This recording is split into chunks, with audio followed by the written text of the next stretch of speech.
오늘은 사무엘하 21장부터 24장 말씀을 잠깐 살펴보면서 신실하신 하나님을 기다리라는 말씀의 제목으로 함께 말씀의 은혜를 나누겠습니다. 시편 118편 같이 한번 읽죠. 시작. 주께서 내게 응답하시고 나의 구원이 되셨으니 내가 주께 감사하리이다. 시편 118편 21절 말씀. 아멘. 여러분, 오늘 우리가 함께 읽었던 사무엘하 21장 1절 말씀과 우리 24장 25절 말씀 가운데는 다윗에게 진노하시는 하나님의 모습 가운데서 또 하나님께서 그 다윗을 어떻게 하나님의 자비와 긍휼로 세워주셨는가 하는 그 부분이 오늘 본문의 말씀 가운데 기록되어져 있습니다. 이 21장부터 24장이 이제 사무엘하를 마무리하는 그와 같은 부분인데, 오늘 본문의 말씀을 통하여서 사무엘 상하 전체를 오늘 한 가지로 좀 묶어낼 수 있는 귀한 시간이 될 수 있기를 소망합니다. 우리 읽었던 21장 1절 말씀 한번 보시죠. 21장 1절 말씀을 보면 하나님께서 다윗의 시대에 해를 거듭하여 3년 기근이 들게 하셨다는 말씀이 나와요. 21장 1절 말씀 같이 한번 읽겠습니다. 시작. 다윗의 시대에 해를 거듭하여 3년 기근이 있으므로 다윗이 여호와 앞에 간구하며 여호와께서 이르시되 이는 사울과 피를 흘린 그의 집으로 말미암음이니 그가 기브온 사람을 죽였음이니라 하시니라. 아멘. 여기에 보면 21장 1절 말씀에 보면 다윗의 시대에 해를 거듭하여 3년 동안의 기근이 있었다라고 이야기를 해요. 3년 동안의 기근이 있었다라고 이야기를 하는데, 여기서 우리가 한 가지 살펴봐야 될 부분이 있어요. 여러분, 그 기근이 임했다면, 다윗의 시대에 기근이 임했다면 다윗이 예배하지 않았겠습니까? 기도하지 않았겠습니까? 하나님의 은혜를 구했을까요? 구하지 않았을까요? 구했을 겁니다. 그럼에도 불구하고 하나님이 뭐 하셨어요? 그 기도에 응답하지 아니하셨어요. 그래서 다윗이 다스리던 그 시대에 해를 거듭하여 3년 동안이나 기근이 있었다라고 이야기를 하고, 다윗이 여호와 앞에 간구하며 여호와께서 뭐 하십니까? 드디어 다윗에게 말씀해 주시는데, 그 기근의 이유가 무엇인가 하면 사울이 누구를 죽여요? 2절 말씀 한번 보십시오. 21장 2절에 보면 기브온 사람은 이스라엘 족속이 아니요 그들은 아모리 사람 중에서 남은 자라. 이스라엘 족속들이 전에 그들에게 맹세하였거늘 사울이 이스라엘과 유다 족속을 위하여 열심히 있으므로 그들을 죽이고자 하였더라. 이에 왕이 기브온 사람들을 불러 그들에게 물었다라고 이야기를 합니다. 그러니까 다윗 시대에 3년 동안의 기근이 일어나게 된 가장 중요한 이유가 사울이 그 기브온 사람들을 뭐 했다는 거예요? 죽였다는 거예요.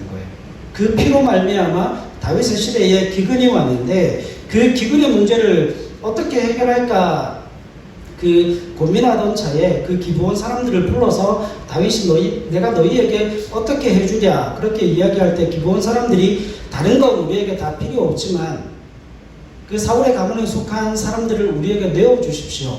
우리가 그들을 죽이고 복수하겠습니다라고 이야기했을 때 그 사울의 사람들을 내어줍니다. 그리고 오늘 본문의 말씀 가운데 21장 14절 말씀 한번 보십시오.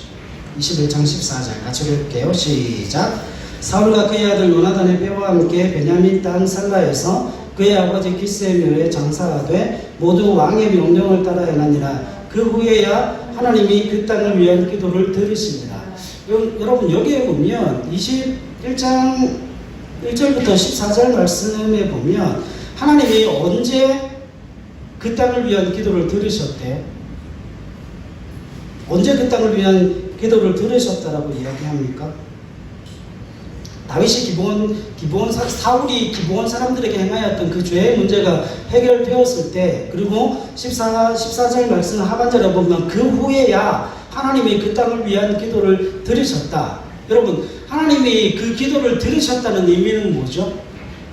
하나님께서 그 기도를 들으셨다는 것, 하나님께서 그 기도를 들으셨기 때문에 다윗 시대에 3년 동안 있었던 그 기근의 문제가 어떻게 되었다는 거예요? 해결되었다는 거예요.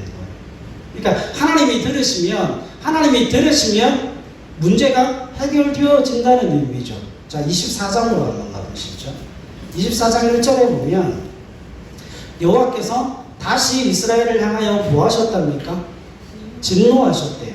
그들을 치시려고 다윗을 격동시키사 가서 이스라엘과 유다의 인구를 조사하라 하신지라. 여기에 보면 다시라는 말은 무슨 의미를 가지고 있는가 하면 지난번에 21장 1절에서 사울이 기브온 사람들을 죽임을 통하여서 다윗의 시대에 기근이 3년 동안 있었죠.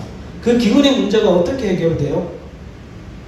그 기근의 문제가 이제 죄에 대한 문제가 해결되고 난 이후에 하나님이 그 다윗의 기도를 들으셨을 때 그 기근의 문제가 해결되어졌다라고 말씀했죠. 그런데 24장에 가니까 여호와께서 다시 이스라엘을 향하여 진노했다라고 그러는데 성경을 24장을 살펴봐도 그 진노한 이유에 대해서 구체적으로 설명을 하고 있지는 않습니다. 그런데 분명한 한 가지 사실이 있어요.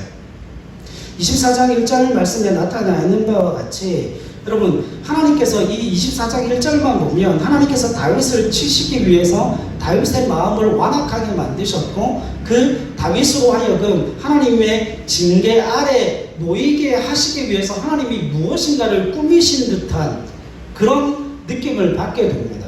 여러분 24장 1절 말씀 보세요. 하나님께서 이스라엘을 향하여 진노하사 그들을 치시려고 다윗을 뭐 하셨다고요? 격동하셨다고요. 다윗의 마음을 움직이셨다고요. 우리가 마치 그렇게 읽을 수 있어요. 그렇게 읽을 수 있는데 이건 그 이야기가 아니에요.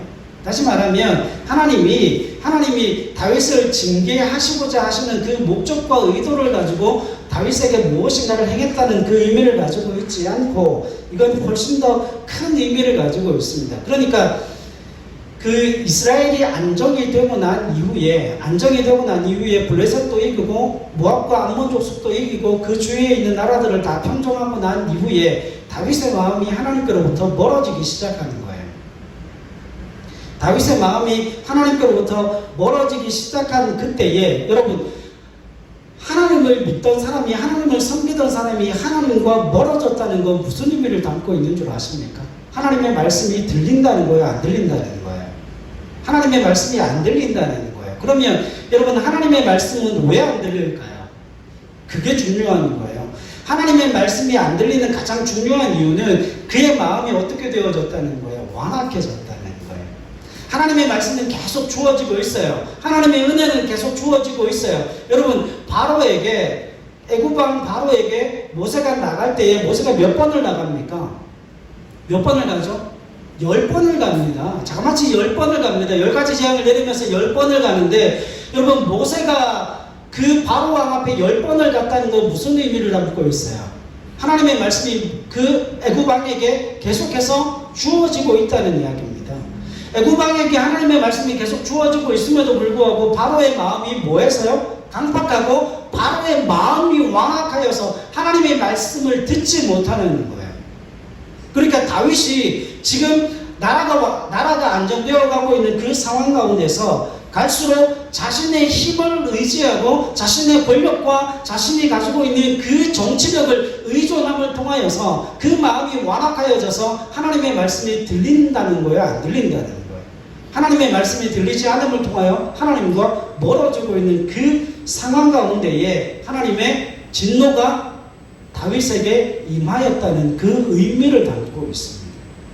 그러니까 지금 여기에서 21장 1절에서 다윗의 그 마음을 격동시키셨다, 다윗의 마음을 완악하게 만드셨다라고 하는 그 말씀의 의미는 이거예요. 여호와께서 인간사에 어떻게 개입하신다고요? 능동적이고 주권적으로 개입하시는 하나님이심을 뭐 하시는 거예요? 보여주는 거예요. 그러니까 이런 의미를 담고 있어요. 하나님은 우상이 아니라 하나님은 스스로 인간사에 개입도 못하시고 주관적으로 무엇인가를 이루어갈 수 없는 분이 아니라 주관을 가지고 인격을 가지고 목적을 가지고 의도를 가지고 충분히 인간사에 개입하셔서 하나님의 뜻을 드러내시고 나타내시는 하나님이시다라고 하는 그 의미를 담고 있다는 거예요. 자, 그런데 2절 이제 그 1절 하반절부터 시작해서 21장 1절로 9절 말씀을 이해하면 다윗이 그 하나님의 진노를 사게 되는 가장 중요한 이유가 기록되어져 있어요. 뭐라고 이야기를 하는 거죠? 다윗을 격동시키자 가서 이스라엘과 유다의 뭐를 조사하라고 그럽니까? 인구를 조사하라고 그럽니다. 여러분 한 가지 질문 드릴게요. 인구 조사하는 게 뭐 그렇게 큰 죄예요? 여러분, 인구를 조사하는 게 뭐 그렇게 큰 죄입니까? 여러분, 교회에서 성도들 숫자 세는 거 그게 뭐 죄입니까?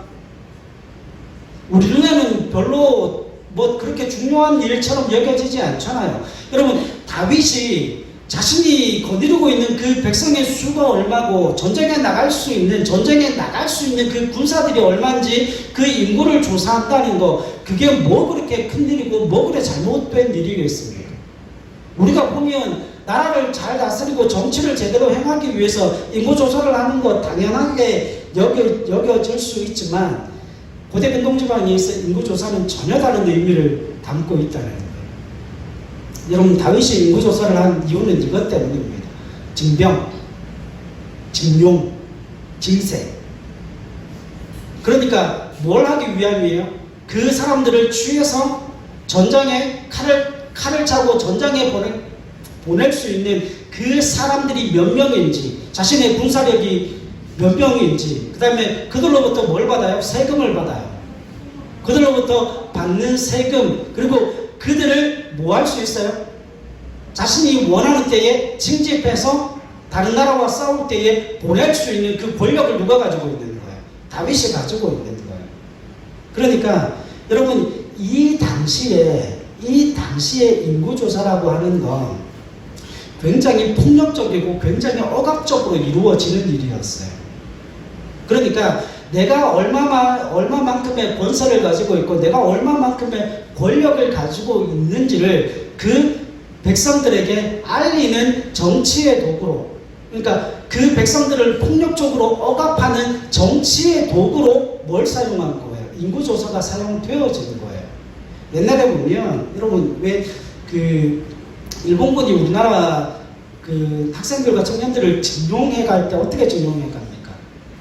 영장 하나 주고 이제 나가서 싸워야 되니까 종이로 영장 하나 주고 자, 전쟁에 참여하시죠. 그러고 갑니까?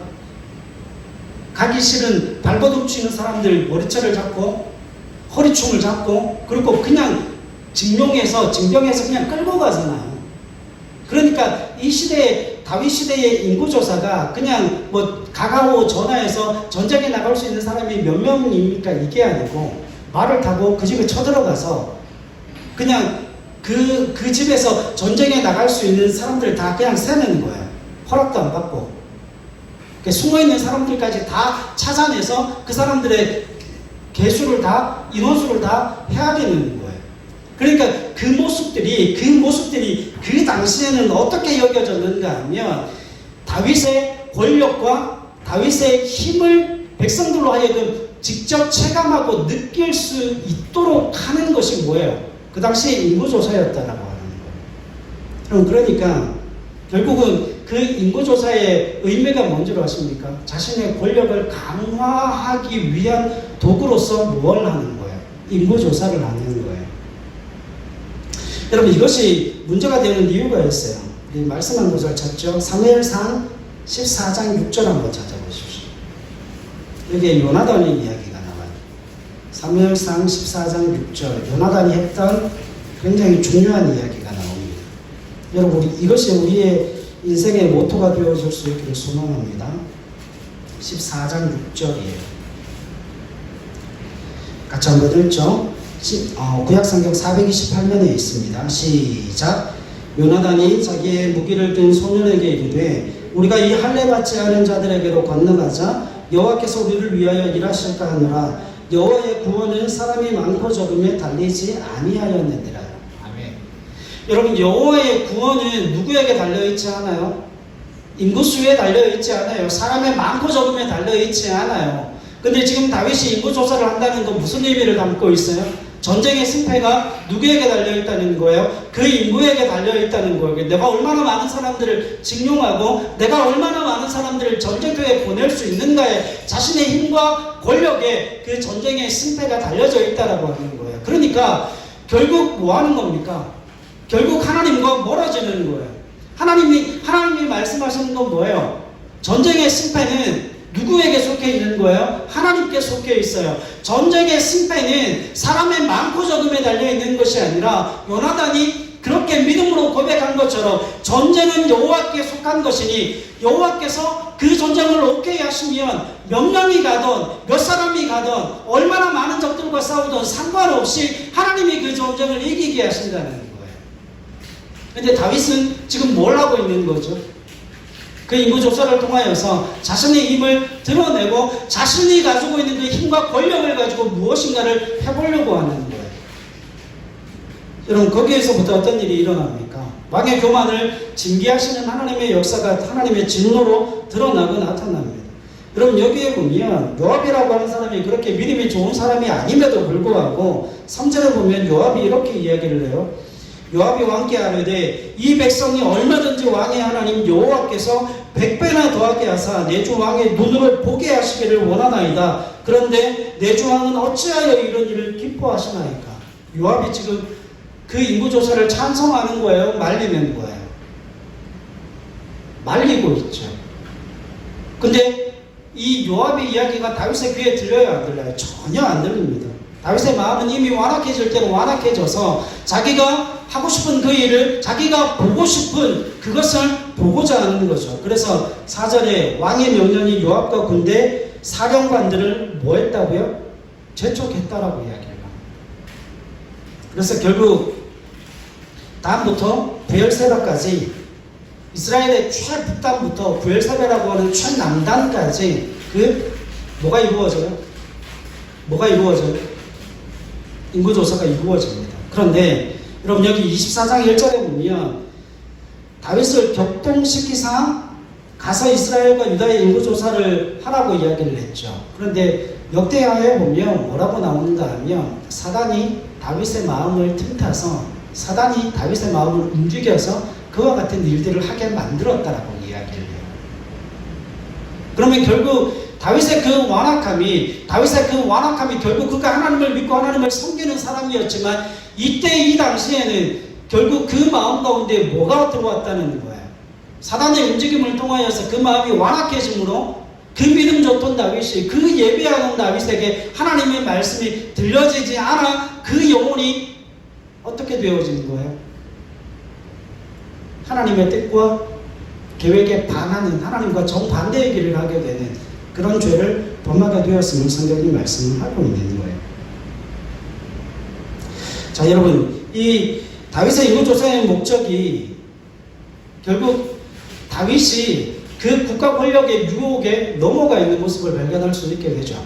여러분, 지금 저야 아무것도 가진 게 없으니까 정치적으로 그리고 어떤 것도 지금 가지고 있지 않기 때문에 사람들이 왜 저럴까 많이 생각도 하고 많이 고민도 하게 됩니다. 그런데 가진 게 많으면 그걸 내려놓기가 쉽지 않아요. 정말 쉽지 않아요. 그래서 누구도 함부로 이야기해서는 안 되고 누구도 함부로 정죄해서는 안 되고 누구도 함부로 뭐해서는 안 됩니까? 그 사람을 욕할 수 없는 거예요. 우리도 그 자리에 가 있으면 똑같이 비워질 확률이 그만큼 많은 연약한 죄인들이기 때문에 그렇다는 거예요. 여러분, 여기에 보면 정말 중요한 사실 한 가지가 나타나요. 여러분, 다윗이 범죄합니까? 범죄하지 않습니까? 다윗이 범죄해요? 범죄하지 않아요?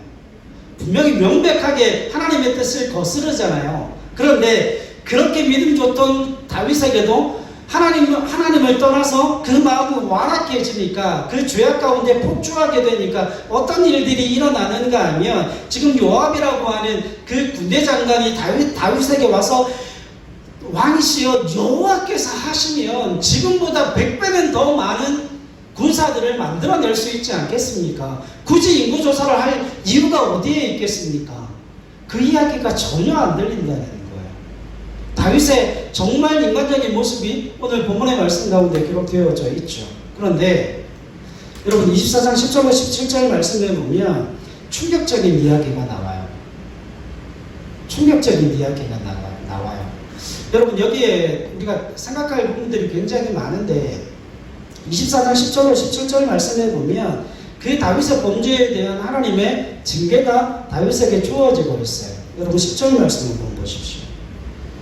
10절 같이 읽죠. 시작. 다윗이 백성을 조사한 후에 그의 마음에 자책하고 다윗이 여호와께 아뢰되 내가 이 일을 행함으로 큰 죄를 범하였나이다. 여호와여 이제 간구하옵나니 종의 죄를 사하여 주옵소서. 내가 심히 미련하게 행하였나이다 하니라. 아멘. 여러분 다윗이 지금 뭐하고 있어요? 마음의 자책함으로 말미암아 자신의 죄를 시인하고 자백하고 회개하고 있죠. 그런데 다윗이 왜 그와 같은 회개를 했는가 하면 사무엘상 24장 4절 5절 말씀에 보면 다윗이 그 사울의 옷자락을 베는 장면이 나와요. 다윗이 사울의 옷자락을 뱄을 그때에도 다윗이 마음에 찔려라고 고백하고 있거든요. 여러분 다윗이 사울을 죽인 게 아니잖아요. 다윗이 사울을 죽일 수 있는 기회가 있었음에도 불구하고 사울을 직접적으로 해한 게 아니고 사울이 입고 있는 그 왕의 옷을 겉옷자락을 잘라냈어요. 그런데 그 다윗의 마음이 찔렸다라고 이야기를 하는데 그때 다윗의 마음이 찔렸다라는 말과 지금 그의 마음에 자책했다라고 하는 말이 동일한 말이에요. 동일한 단어를 쓰고 있어요. 여러분 그러면 다윗의 마음이 왜 찔렸고 다윗이 왜 자책하고 있을까요? 다윗이 기름 부음 받은 자 사울의 옷자락을 자신의 칼로 베어냈을 때에 그때 다윗이 마음이 찔린 이유가 뭔가 하면 그 기름 부음 받은 자는 어떤 사람이에요? 하나님께서 거룩하게 구별한 사람이에요. 그러니까 그 거룩하게 구별된 왕의 옷자락을 잘랐다라고 하는 것은 자신이 뭐 했다는 거예요? 그 거룩의 부분을 뭐 한 거죠? 거룩의 영역을 침범한 거예요. 그래서 마음에 찔려야 했다는 거예요. 그러면 여러분 지금 오늘 본문의 말씀 가운데 다윗이 백성을 조사한 후에 그의 마음에 자책했다. 이 이야기는 무슨 이야기인가 하면 다윗이 그 인구조사를 하고 난 다음에 깨닫게 되는 거예요. 아, 내가 하나님의 거룩한 영역을 뭐 하는 거예요? 하나님의 권위를 침범하는 거예요. 다윗이 그걸 깨닫고 난 다음에 하나님 앞에 자책하고 회개함을 통하여서 여호와여 이제 간구하옵나니 종의 죄를 사하여 주옵소서. 내가 심히 미련하게 행하였나이다. 회개하며 고백하고 있죠. 자, 그런데 여기에 한 가지 반드시 기억해야 되는 게 있어요. 여러분 구약에 있어서 회개는 반드시 죄에 대한 책임이 사라져야 돼요. 죄에 대한 책임이 주어지고 그 죄에 대한 책임을 본인이 지고 난 이후에 뭐가 주어지는 거예요? 회개의 은혜가 주어지는 거예요. 그러니까 죄에 대한 책임이 남아있는 한 그 사람은 뭐 할 수 없어요? 용서받을 수 없어요. 구약의 회개는 그런 의미를 가지고 있어요. 그러니까 다윗이 지금 뭐 하고 있죠? 하나님의 말씀에 대해서 자신이 그 하나님의 거룩한 영역을 침범한 거에 대해서 하나님의 권위를 침범한 거에 대해서 본인이 뭐 하고 있습니까? 회개하고 있지만 뭐는 남아있어요? 죄에 대한 책임은 남아있어요. 그래서 그 죄에 대한 책임을 하나님이 다윗에게 물으십니다. 그런데 그 죄에 대한 책임을 물으시면서 하나님이 다윗에게 긍휼을 베풀어 주세요. 하나님이 다윗에게 선택하라고 이야기를 하십니다. 내가 네게 12절 보세요. 가서 다윗에게 말하기를 여호와께서 이와 같이 말씀하시기를 내가 내게 세 가지를 보이노니 너를 위하여 너는 그 중에서 뭘 택하라? 하나를 택하라. 여러분 여기 앞에 PPT 한번 보시죠. 세 가지 중에 선택하라 그러는데 첫 번째는 7년 기근, 두 번째는 3개월 도망, 세 번째는 뭐예요? 3일 동안의 전염병. 여러분 7년 기근이 힘들까요? 3개월 도망 다니는 게 힘들까요? 3일 전염병이 힘들까요? 여러분 강도는 이게 세 가지 하나님께서 주시는 이 징계의 강도는 거의 비슷해요. 7년 기근이나 적에게 3개월 도망 다니는 일이나 3일 동안에 겪는 전염병이나 이게 징계의 강도는 비슷해요. 그런데 우리가 생각을 해보면 다윗이 뭘 선택할지는 분명해지는 것 같아요. 여러분 3년 동안의 기근이 있었잖아요. 앞에 3년 동안의 기근을 겪었기 때문에 그 3년의 기근이 얼마나 힘들고 고통스러운 줄을 알았죠. 그런데 그 3년의 기근을 겪어서도 그렇게 힘든데 그것보다 더 7년 기근이 오면 나라가 거의 멸절 상황까지 가겠죠. 그리고 3개월 도망다니는 일은 본인이 자신의 아들에게 뭐 해봤어요? 도망다녀 왔잖아요. 그래서 그 수치와 모멸감, 그 고통이 얼마나 큰지 알기 때문에 그걸 선택하지는 않았을 것 같고, 3일 동안의 전염병, 이거는 아직 경험해보지 않았기 때문에 본인은 잘 몰랐겠죠. 그런데 여러분, 성경에 보면 다윗이 어느 것도 선택하지 않아요. 어느 것도 선택하지 않습니다. 그러니까 다윗이 하나님 앞에 이야기하는 바가 뭐냐면, 여러분 4절 말씀 보십시오. 24장 14절 말씀 보세요. 14절. 다윗이 갓에게 이르되 내가 고통 중에 있도다. 청하건대 여호와께서는 긍휼이 크시니 우리가 여호와의 손에 빠지고 내가 사람의 손에 빠지지 아니하기를 원하노라 하는지라. 그러니까 다윗이 지금 뭘 기도하는 거죠? 내가 사람의 손에 빠지지 아니하고 하나님의 손에 빠지기를 원한다라고 이야기를 하면서 결국은 3개월 도망, 저거를 선택하지 않겠다라고 이야기를 해요. 3개월 도망 다니는 일은 누구에게요? 적에게 3개월 도망 다니겠느냐? 그 두 번째가 그거였거든요. 그러니까 내가 사람의 손에 빠지지 않겠다는 이야기는 3개월 적에게 도망 다니는 그 일은 그건 선택하지 않겠다. 그런데 7년 기근을 선택한 것도 아니고 3일 전염병을 선택한 것도 아니에요. 나는 사람의 손에 빠지지 않겠다. 그 이야기만 하는 거예요. 그런데 이미 앞에서 3년 기근이 나왔기 때문에 그 뒤에 무슨 징계가 주어질지는 성경이 이야기를 하면 통하여서 우리가 짐작해 볼 수 있죠. 아마 3일 전염병일 거예요. 15절 말씀에 보면 이에 여호와께서 그 아침부터 정하신 때까지 뭐를 보내십니까? 전염병을 이스라엘에게 내리시니 단에서 부엘세바까지 백성의 죽은 자가 몇 명요? 7만 명이었다고 그럽니다. 그런데 여기서 그 아침부터 정하신 때까지, 여기서 정하신 때가 언제인지는 잘 모르겠어요. 근데 정확하게는 3일은 아닙니다. 그걸 어떻게 알 수 있는가 하면 여러분 16절 말씀 보세요. 천사가 예루살렘을 향하여 그의 손을 들어 뭐 하려고 그랬죠? 멸하려고 했죠. 자, 여러분 저 보십시오. 천사가 예루살렘을 향하여 손을 들어 멸하려고 했다면, 천사가 예루살렘을 향하여 멸하려고 했을 그때가 3일이 지난 때는 아니라는 거죠. 3일 동안의 전염병이라고 이야기했으니까 천사가 예루살렘을 향하여서 그 하나님의 그 전염병을 통하여서 그 성을 멸하려고 했을 때가 3일이 지난 때가 아니고 3일 전이라는 이야기예요. 그죠? 그런데 그때 하나님이 뭘 하셨는가 하면 여호와께서 이 재앙 내리심을 뉘우치사 백성을 멸하는 천사에게 이르시되 족하다. 이제는 내 손을 거두라 하시니 여호와의 사자가 여부수 사람 아라우나의 타작마당 곁에 있었다라고 이야기를 합니다. 그리고 다윗이 17절에 이렇게 이야기해요. 17절 중요하니까 같이 한번 읽을게요. 17절 시작. 다윗이 백성을 치는 천사를 보고 곧 여호와께 아뢰어 이르되 나는 범죄하였고 악을 행하였거니와 이 양무리는 무엇을 행하였나이까? 청하건대 주의 손으로 나와 내 아버지의 집을 치소서 하니라. 아멘. 여러분 24장 1절로 9절 말씀 가운데는 인구조사를 통하여서 자신의 힘과 권력을 드러내는 독재자의 다윗의 모습을 볼 수 있죠. 근데 그건 그 독재자의 다윗의 모습은 하나님이 보고 싶어 하시는 모습이 아닌 거예요. 그러면 하나님이 지금 10절부터 지금 17절 말씀까지 해보면 다윗이 회개하고 난 이후에 다윗이 회개하고 지금 마지막 17절에서 다윗이 하나님 앞에 이야기하는 바가 뭔가 하면 이게 굉장히 중요해요. 다윗이 더 이상 독재자가 아니라 다윗이 이스라엘 백성들 앞에 어떤 모습을 회복해가고 있는 거예요. 목자로서의 모습을 회복해가고 있는 거예요.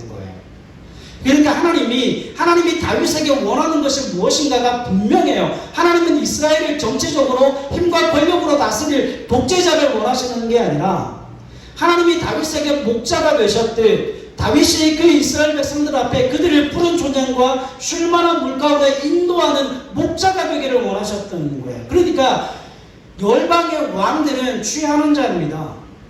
열방의 왕들은 자신의 권력과 자신의 힘과 자신의 명예를 위하여서 자신의 이름을 위하여서 백성의 것을 갈취하고 백성의 것을 취함을 통하여서 자신의 배를 불리는 열방의 왕이라면 이스라엘 백성의 왕인 다윗은 뭐가 되면 안 되는 거예요? 열방의 왕이 되어지면 안 되는 거예요. 그래서 목자라고 하는 것은 백성을 위해서 양을 위해 자신의 생명을 내어놓는 존재라는 거죠. 그러니까 그들의 생명과 안전과 그들의 복지를 위하여서 자신의 생명을 온전히 드릴 수 있는 다윗으로 하여금 이스라엘의 목자로서 그 사명을 감당하라라고 하는 하나님의 메시지가 담겨져 있는 거예요. 이제 다윗이 뭐합니까? 회개함을 통하여서 하나님 앞에 독재자가 아니라 그 목자로서의 모습을 회복해 갈 때에 하나님께서는 그 다윗에게 뭘 베푸세요? 자비와 긍휼과 은혜와 회개와 용서를 베푸시는 하나님의 모습을 발견할 수 있다라고 하는 것이죠. 여러분, 회개하는 다윗과 마음을 돌이키시는 그 여호와의 모습을 통하여서 다윗은 하나님 앞에 회개하여 목자로서의 삶을 회복하고 하나님은 그 여호와의 진노의 손길을 거두시고 회개하는 다윗 위에 하나님의 은혜를 베풀어 주실 뿐만 아니라 그 이스라엘 백성의 생명을 위하여 수고하고 헌신하는 그 다윗의 기도에 응답하시는 하나님의 모습을 보여주고 계신다라고 하는 거죠. 사랑하는 여러분, 결국은 다윗에 대해서 가장 중요한 것은 자신의 힘과 권력에 관한 문제가 아니에요. 자신에게 주어진 그 목자로서의 사명을 얼마나 잘 감당하는가가 다윗에게 있어 가장 중요한 문제라고 하는 거죠. 결국 하나님의 징계는 어떻게 거두어지는가 하면 다윗 왕으로서 하나님께서 그를 왕으로 세우신 바 그 목적하신 바를 다시금 회복하고 자신에게 주어진 그 사명의 길, 소명의 길을 다시금 회복하게 되어질 때에 하나님의 징계가 거쳐지게 되는 그 은혜가 주어진다라고 하는 거예요. 마지막으로 여러분 24장 18절로 25절 말씀에 보면 다윗의 왕국에 관한 분명한 정체성이 나타납니다. 18절 말씀 같이 한번 보시죠. 18절 같이 한번 읽습니다. 시작. 이날에 가시 다윗에게 이르러 그에게 아뢰되 올라가서 여부수 사람 아라우나의 타작마당에서 여호와를 위하여 제단을 쌓으소서. 아멘. 아멘. 여러분, 여기 아라우나의 타작마당이라고 이야기를 하죠. 아라우나의 타작마당인데 이 아라우나의 타작마당에 성전이 세워지게 돼요. 근데 이 타작마당은 높은 곳에 있게 되죠. 그러니까 지금 여기에 보면 그 타작마당에 어떻게 갑니까? 올라갑니다. 그러니까 예루살렘 성보다 높은 곳에 있죠. 올라가서 뭐합니까? 거기서 더 높은 제단을 쌓아요. 올라가서 제단을 쌓습니다. 이건 무슨 의미예요? 다윗 왕국의 정체성이 어디에 있는가를 가르쳐 주는 거예요. 여러분, 다윗 왕국의 정체성은 올라가서 단을 쌓아 하늘에 계신 여호와 하나님을 만나는 데 있어요. 그게 다윗 왕국의 정체성이에요. 여러분, 24장 25절 맨 마지막에 보면 이렇게 기록하고 있어요. 그곳에서 여호와를 위하여 제단을 쌓고 번제와 화목제를 드렸더니, 여러분 저 한번 보시겠어요? 25절에 그곳에서 여호와를 위하여 뭘 쌓아요? 제단을 쌓고 거기서 번제와 화목제를 드렸습니다. 중요한 건 이 다음이에요. 번제와 화목제는 누가 드려요? 다윗이 드립니다. 다윗이 여호와 앞에 단을 쌓고 번제와 화목제를 드리는데 중요한 건 다윗이 번제와 화목제를 드리지만 가장 중요한 건 하나님이 그 번제와 화목제를 받으시겠는가? 그게 가장 중요한 문제라는 거예요. 그렇지 않습니까? 여러분, 우리가 21장 14절 말씀에서 봤죠? 여호와께서 다윗이 하나님 앞에 기도했을 때에 그동안 다윗이 했던 그 기도를 하나님이 들으셨어요? 안 들으셨어요? 안 들으셨어요. 그래서 3년 동안이나 기근이 지속되어졌다는 거죠. 그런데 그 죄에 대한 책임을 감당하고 난 이후에 다윗이 하나님 앞에 기도할 때 여호와께서 다윗의 기도를 들으심으로 말미암아 다윗에게 그 다윗의 나라에 임하였던 3년간의 기근이 해결되어지는 거예요. 여호와께서 들으셨기 때문에. 그런데 25절 말씀해 보니까 그곳에서 여호와를 위하여 제단을 쌓고 번제와 화목제를 드렸더니 이에 여호와께서 그 땅을 위한 기도를 뭐 하셨어요? 들으심에 이스라엘에게 내리는 재앙이 그쳤더라라고 말씀합니다. 여러분, 이게 사무엘 상하에 있어서 가장 중요한 부분이 바로 여기에 있어요. 여러분, 저 한번 보세요. 우리가 사무엘상 1장에서 누구를 살펴봤죠? 한나를 살펴봤죠. 한나는 어떤 여인이었어요? 불임 여성이에요. 자신의 인간 능력으로는 아이를 낳을 수 없는 여인입니다. 그런데 그 여인이 하나님 앞에 나와 기도했을 때 그 기도의 소리를 누가 들으셨어요? 하나님이 그 기도의 소리를 들으시고 그 한나에게 잉태하게 하심으로 말미암아 그가 사무엘을 낳은 거예요. 아들을 낳은 거예요. 불임 여인이 여호와께 기도함을 통하여서 여호와는 그의 기도를 들으시고 그에게 아들을 주심을 통하여서 그 소망과 절망 아래, 좌절과 낙심 아래 있던 영혼에게 소망을 주시고 생명을 주시고 미래에 대한 소망을 허락하셨다는 거예요. 근데 여러분, 사무엘 하 제일 마지막 부분에 여기에서 다윗이 뭘 합니까? 자신의 죄악됨을 깨닫고 하나님 앞에 회개함으로 돌이켜 하나님 앞에 기도했을 때에 여호와께서 그의 기도를 들으심을 통하여서 뭐 했다는 거예요? 그들에게 있어 가장 심각한 문제가 해결되어지는 은혜의 역사가 그들에게 주어졌다는 거예요. 여러분, 사무엘상 1장의 한나 스토리와 지금 사무엘하 24장의 이 다윗의 인구소설을 통하여서 하나님이 보여주시고자 하시는 바가 뭘까요? 여러분, 이스라엘을 지키시는 분은 한나도 아니고 다윗도 아니고 사무엘도 아닙니다. 이스라엘을 지키시는 유일한 하나님은, 이스라엘을 지키시는 분은 하나님이시라는 거예요. 그 하나님이 어떤 분이시라는 거죠? 신실하신 분이시라는 거예요. 우리의 기도를 들으시는 분이고 우리의 기도를 들으시는 그 하나님을 통하여서 우리 삶에 맺혀져 있는 문제들, 우리 삶에 묶여져 있던 그 모든 문제들, 우리의 삶에 고통으로 다가오는 그 문제들이 회복과 생명과 은혜의 길로 우리에게 주어지고 다시금 하나님의 지키심과 하나님의 보호하심과 다스림의 은혜로 말미암아 우리의 삶이 하나님으로 말미암아 회복되어짐을 성경이 우리에게 보여주고 있다는 거예요. 사랑하는 여러분, 사무엘 상하가 계속해서 보여주는 바가 그겁니다. 여러분, 여기에 한 가지를 반드시 기억하셔야 돼요.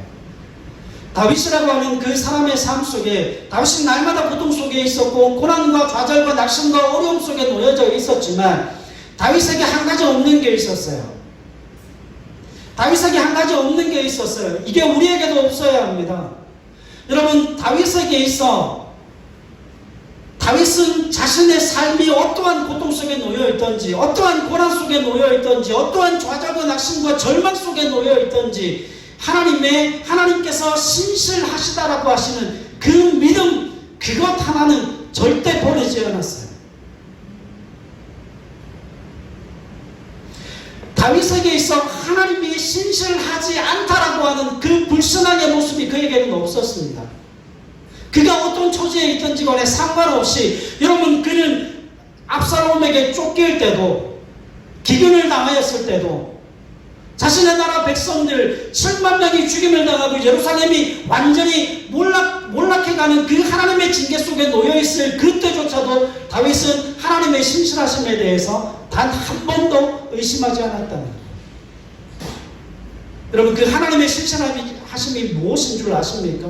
하나님이 내 기도에 응답하시는 분이시고 하나님이 나를 사랑하시는 분이시고 하나님이 나를 회복시켜 생명의 길로 인도하시는 분이라는 그 사실을 다윗은 믿고 있었어요. 여러분, 사복음서를 열심히 한번 정독해서 한번 읽어보십시오. 그 사복음서 가운데 예수님께서 이 땅 가운데 오셔서 예수님이 그 십자가를 지심에도 그 수많은 사람들에게 침뱉음을 당하고 모욕을 당하고 그 채찍에 맞으심을 통하여서 그 수많은 고통 속에 놓여 있었음에도 불구하고 그 주님이 단 한 번도 아버지 하나님에 대한 그 신실하심을 의심하지 않으셨다는 거예요. 여러분, 이게 믿음과 신앙의 핵심입니다. 비록 우리는 삶의 고난 속에, 삶의 고통 속에 놓여질 수 있어요. 그건 우리가 악한 세상에 살아가기 때문에 어쩔 수 없는 삶의 환경입니다. 그러나 그 삶의 환경 가운데 오늘 사무엘상 하가 우리에게 보여주는 그 믿음의 실체가 무엇인가 하면 이스라엘을 지키시는 그 하나님께서 나를 지키시고 이스라엘을 지키시는 그 하나님께서 우리 기쁨의 교회를 지키시고 이스라엘을 지키시는 그 살아계신 하나님께서 우리 믿음의 자녀들의 삶을 지키시고 인도하시고 충만하게 채워내시는 신실하신 하나님이시라는 거예요. 사랑하는 여러분, 그걸 믿고 하나님 앞에 기도하면 하나님의 그 기도를 들으시고 우리의 형편과 처지와 우리의 모든 삶의 어려움과 고통을 아시는 그분이 우리의 기도를 들으신다는 거예요. 여러분, 우리의 기도를 들으시는 그 하나님은 하나님의 기도를 들으시면 어떻게 되어진다고요? 문제가 해결되어집니다. 여러분, 그 주님의 신실하심을 의지하시면서 주님 앞에 나오실 수 있기를 소망합니다. 우리에게 결핍이 있어요. 부족함이 있어요. 우리에게 연약함이 있어요. 근데 여러분, 그것 때문에 무너지지 마십시오. 여러분, 다윗을 보세요. 다윗을 보세요. 그 죄악 가운데도 그 신실한 하나님을 의지하여 하나님을 찾았습니다. 고통 속에서도 그 모진 고난 속에서도 하나님의 신실하심을 의지하여 그는 하나님을 부르짖고 하나님을 찾고 하나님께 은혜를 구하였을 때 다윗의 기도를 들으신 하나님은 다윗을 이스라엘의 왕으로 세워주셨을 뿐만 아니라 때로는 다윗이 범죄했을 그때도 자비와 긍휼을 베풀어 주심으로 하나님의 은혜를 그에게 부어주셨어요. 오늘 우리가 함께 경험하는 그 살아계신 하나님은 우리의 기도를 들으시는 분이십니다. 우리를 지키시는 분이십니다. 우리를 반드시 살려내시고 말 하나님이심을 믿음으로 고백하는 저와 여러분들이 되실 수 있기를 주님의 이름으로 간절히 부탁드립니다.